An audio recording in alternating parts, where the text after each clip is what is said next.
Hola, ¿qué tal? Qué bueno que están con nosotros otra vez en este espacio llamado Políticas Públicas a Debate. Como siempre, pues nos acompaña el doctor Carlos Aguilar Astorga de la UAM Lerma y su servidor Ángel Hola. Mundo de la UAM Xochimilco, ¿no? Como ustedes recordarán, la semana pasada tocamos el tema de los actores que inciden en las políticas públicas, pero Carlos, creo que algo que se nos olvidó mencionar como cierre, como conclusión, es que no solamente tendríamos que estar hablando de los actores que siempre participan en los procesos de política, sino que en general, como dicen por ahí Menito Enig, los actores que participan son todos aquellos actores que tienen un interés en la política. ¿Por qué? Pues porque aunque pareciera que tienen pocas capacidades, pocos instrumentos, su participación termina siendo decisiva en algún momento dado de la política, ¿no? Entonces, era algo que creo que se nos había olvidado mencionar y pues dimos pie ahora a que íbamos a hablar de modelos de decisión en la toma de decisiones de políticas públicas, ¿no? Como dijera Leonardo Curcio en un libro sobre toma de decisiones, desde el momento en el que Adán toma la manzana que le ofrece Eva, desde ese momento nos quitamos, nos emancipamos de un poder en el cual pensábamos o en el cual sosteníamos todas nuestras creencias y todo nuestro destino. Siglos más adelante, cuando llega la Ilustración, que es pues la madurez de la humanidad, pues ahora sí, con el pienso, luego existo, completamente nos apropiamos de esa capacidad de decisión y entonces tratamos de apropiarnos como seres humanos de nuestro propio destino, ¿no? ¿Cómo ves, Carlos? Muy bien, pues un saludo a toda la audiencia y pues muchas gracias porque estén con nosotros nuevamente escuchándonos y viéndonos en esas pequeñas cápsulas sobre políticas públicas. Fíjate que yo ahí sí trataría de establecer, bueno, no sé si una cuestión alternativa o una situación un poco paralela a lo que mencionas de Curcio sobre las decisiones. Bueno, lo primero hay que señalar es que se ha hablado mucho, creo que es importante decir que las políticas públicas son ese conjunto de disciplinas orientadas a la decisión, ¿no? A la decisión de lo público, ¿no? Creo que es importante decirlo. Pues yo también me voy a poner un poco teológico, ¿por qué no, Ángel? Eh, se nos ha comentado que, bueno, todo mundo habla de Nietzsche, es como que un autor muy, no solamente moderno, sino muy posmoderno, ¿no? Uh -huh. No tengo nada contra él, pero bueno, esta frase nietzscheana, ¿no? De que casi es una moda, ¿no? De Dios ha muerto, ¿no? Que algunas personas pues señalan que más bien quien lo dijo fue previamente Marx y quien previamente o originalmente lo dijo fue Hegel, ¿no? Sin embargo, yo creo que esta idea del Dios muerto, yo creo que ni siquiera es cristiana, ¿no? Este, yo creo que cuando Tucídides describe la guerra del Peloponeso, pues lo hace en una tónica pues cuasi teológica, ¿no? Pues donde habla de todas las vicisitudes humanas, pero en relación al Olimpo griego, ¿no? Thomas Hobbes, muchos siglos después, unos 18, 19 siglos después, señala que él lo que va a hacer es retomar a Tucídides para escribir el Leviatán, pero con una gran diferencia. Va a describir al hombre sin su variable independiente, otro hombre independiente que es Dios. Por primera vez en la historia se describe al hombre sin Dios, desde el Leviatán de Thomas Hobbes, ¿no? Mucho antes de Nietzsche, ¿eh? Mucho antes de Nietzsche.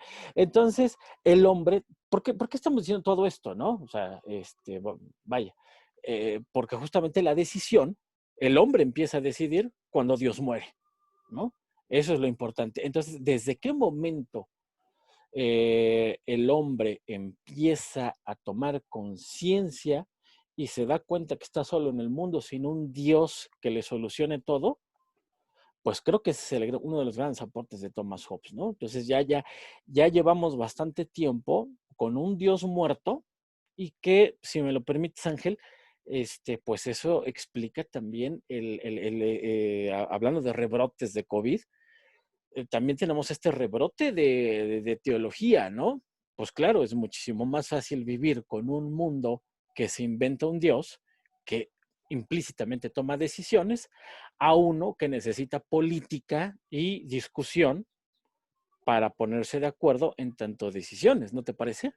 Así es, como dice por ahí Zizek, ¿no? O sea, cuando al ser humano se le da realmente la capacidad de decidir, el ser humano se ve incapaz. Entonces, estos Sí. resurgimientos teológicos, como tú dices, en donde pues prácticamente queremos que Dios nos defina el rumbo, pues es lo más difícil o más bien es lo más sencillo de dejarnos llevar y convertirnos en meros instrumentos de la voluntad divina, ¿no? Por eso ahora se nos va a consultar algo que no tendría que consultarse, por lo Ah, menos lo que sucede en México, ¿no? a Y mira, propósito de, ¿no? a Sí, sí, sí, propósito, y sí. justamente la reformulación que hace la pregunta, pues nos vuelve a hablar de esos actores políticos de los cuales hablamos la semana pasada. Pero ahora, pues después de esta introducción en donde estamos hablando de la decisión, pues tenemos que hablar de todas esas teorías, todos esos modelos teóricos que han servido a los tomadores de decisiones, a los teóricos de las políticas, para hablar de cuáles son los mecanismos, los fundamentos que guían la toma de decisiones en política Ah, pública, ¿no? Y entonces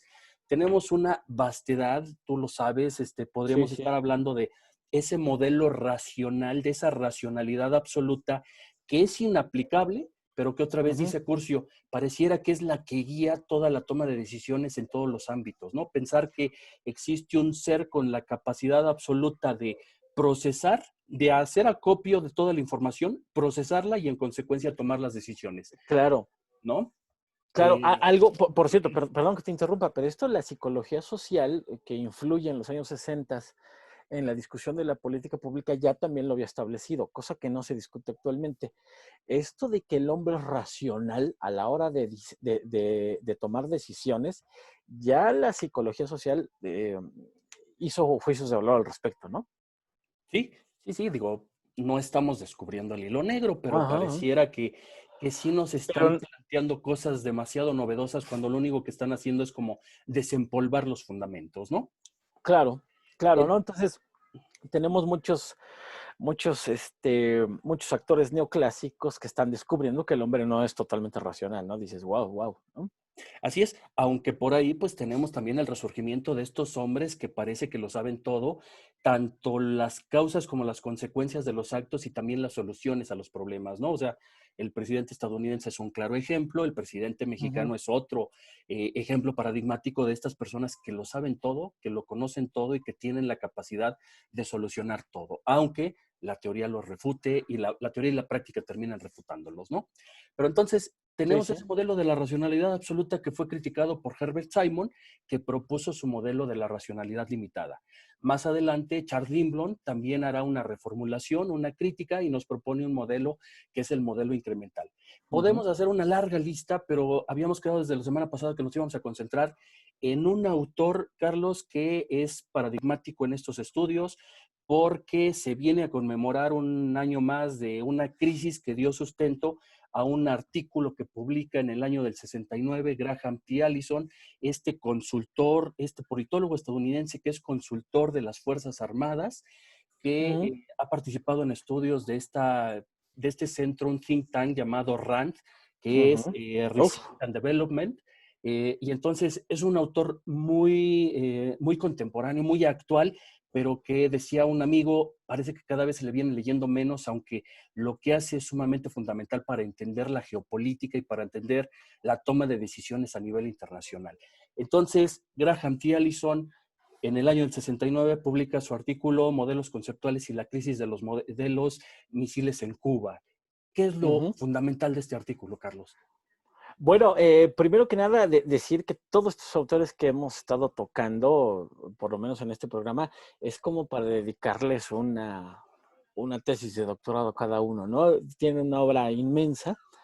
Y tan solo por mencionar algo del gran Graham Allison, pues su último libro tiene, digamos, un éxito inusitado, porque ¿qué creen? Que Graham Allison, un teórico de la decisión en la política pública, es un estudioso de Tucídides, ¿no? A propósito de que en política pública no se leen clásicos, Allison es un conocedor, es un buen conocedor de Tucídides, ¿no? Entonces, el último libro lleva el nombre de La trampa de Tucídides, ¿no? Donde trata de discernir acerca de las relaciones internacionales, ¿no? En fin, una obra bastante recomendable. Pero centrándonos en los modelos, en los tres modelitos que él inicialmente propone y que han sido muy criticados, no sin razones, pues tenemos el primer modelo, el de elección racional, ¿no? Que persigue objetivos claros, ¿no? Donde hay, donde hay información suficiente, donde hay información recíproca, donde hay información de calidad, bueno, pues hay una persecución de objetivos claros, ¿no? Un segundo modelo, ¿no? Que él va a llamar, o que se va a denominar organizacional, pero que en realidad habla de una factorización de problemas, de una fragmentación de información y de poder, y de un establecimiento de prioridades y percepciones locales, regionales, ¿no? Y que a diferencia del modelo 1, donde hay una persecución de objetivos claros, pues aquí habrá una atención secuencial de metas y problemas, ¿no? Hay incertidumbre, hay una negociación bajo esta incertidumbre de lo organizacional. Y bueno, un tercer modelo, pues más bien político, que tendrá como protagonista la negociación entre jugadores que pues están determinados por su posición, por sus intereses, por sus cuotas de poder, y que sí, a pesar de que Lindblom posteriormente va a criticar a Allison, pues también hay cierto incrementalismo en el modelo 3, ¿no? Y en su método de comparaciones limitadas sucesivas, ¿no? En fin, un autor que hay que tocar. Superado, sí, pero que es elemental para los estudios de tomas de decisiones en política pública. Así es, superado, pero a final de cuentas como que es de los pioneros, de los autores pioneros que te van utilizando ejemplos muy sencillos o ejemplos prácticos para tratar de teorizar justamente sobre estas formas en las que se toman las decisiones en el gobierno, ¿no? O sea, pareciera que en el modelo 1 dice, pareciera que el gobierno es un monolito en donde todos Claro. coinciden en el objetivo y en consecuencia se toman las decisiones, el modelo racional. Y dice el mismo Allison, ese modelo es inaplicable en la realidad. No El existe, segundo claro. no existe, más que teóricamente. El segundo modelo, el modelo organizacional, es donde dice, se empiezan a presentar las luchas. Y aquí déjame traer a colación un ejemplo muy ramplón quizás, pero para nuestros amigos que son más jóvenes, que nos siguen, la forma de identificar este hecho histórico a lo mejor lo tienen como referencia la película X-Men Primera Generación, pero les podemos recomendar una más. La película 13 días con Kevin Costner. Muy buena, ¿no? Filmada por ahí del inicios de los años 90, en donde se ven justamente las luchas entre el secretario de Estado, el director del FBI, el director de la CIA, justamente como los marinos, ¿no? Exacto, como estos actores dirigentes de cada organización, en donde cada una pretende ser la que sus intereses sean antepuestos para tomar las decisiones, ¿no? Claro, porque es un archipiélago. Así es. Y final, no es un monolito, que es la Así es. crítica más fuerte que Sí, hace sí. Allison del modelo 1. Y en el modelo 3 es cuando nos dice los indios, las relaciones de poder que se dan dentro de cada organización también son fundamentales para esta toma de decisiones. Hablábamos la semana pasada de los actores. El burócrata de nivel de calle, los indios, como lo llaman esta metáfora, que a lo mejor ya es políticamente incorrecta utilizarla en estos tiempos, pero como decía Allison, los indios son fundamentales porque la forma en la que se ponen de acuerdo cada actor en esa organización bajo su ámbito de decisiones, lo que Foucault denominaría la microfísica del poder, es fundamental para la toma de las grandes decisiones, ¿no, Carlos? Claro, claro. Esta distribución o incluso hasta dispersión del poder, ¿no? Cómo se va comportando para determinados fines, ¿no? Y que yo agregaría incluso otros modelos, como por ejemplo los de la psicología social que ya veníamos diciendo, que son los modelos no racionales, ¿no? o los modelos de racionalidad intermedia, ¿no? Con Amitai Etzioni, por ejemplo, ¿no? Donde hay una visión más estratégica, más operativa, más general, más puntual y, por qué no decirlo, incluso más gerencial, ¿no? Que es lo que domina el espectro, el espectro de la política pública actual, ¿no? Sigue muy en ese tenor, sigue mucho en esa esfera, ¿no? Así es, decíamos, hay una innumerable cantidad de autores, los modelos, las teorizaciones que requerirían un tratamiento específico, así como el que acabamos de hacer de Allison, pero nos está consumiendo el tiempo, Carlos. Entonces, no sé si tengas algo más que decir acerca de este autor que, insisto, hay que leer, que sigue siendo un referente para los estadounidenses y entonces es de lectura obligatoria, ¿no? Pero entonces... Sí. Ahora, a reserva de que concluyas de que hagas un resumen o de que quieras concluir algo más sobre Allison, ¿con qué nos vamos para la siguiente semana? ¿Qué discutimos la siguiente semana, Carlos? Pues justamente esta conexión con agenda de gobierno, porque son los actores que hablamos la semana pasada con sus maneras, formas y estilos de tomar decisiones, los que, para bien o para mal, van a dar forma a una agenda específica, ¿no?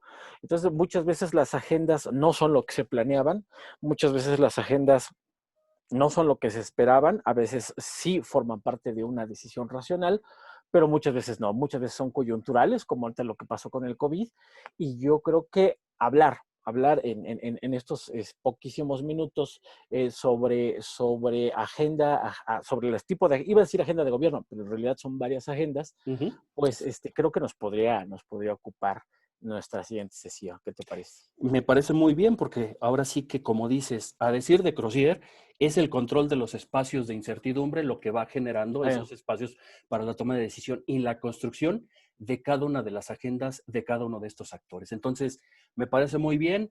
La siguiente semana esperemos que el público nos pueda seguir acompañando en esta travesía y seguiremos tomando pues algunos temas que pueden servirles de ayuda a muchas de las personas que nos están siguiendo, ¿no? Sí, y sobre todo generar interés, ¿no? Que aquí no queremos hacer una profundización exhaustiva, porque queremos hacer cápsulas cortas, sino más bien atrapar al escucha, ¿no? Para hacerle interesantes los temas constitutivos de las políticas públicas y que, bueno, pues, ¿por qué no? En un futuro no muy lejano, estarlas discutiendo en otros entornos, ¿no? Así es, contagiarlos de nuestro interés por estos temas, ¿no? Para estar Nada más, a nada tono más. con la época. Ujú. Bueno, Carlos, pues muchísimas gracias. Un gusto, como siempre, platicar contigo sobre estos temas y nos estaríamos viendo en la siguiente cápsula. Ángel, muchísimas gracias, un saludo a todos y no se olviden de darle like y compartir si es que les gustan estas cápsulas. Nos Así vemos es. pronto. Y seguirnos de todas las plataformas. Cuídense mucho. Nos vemos.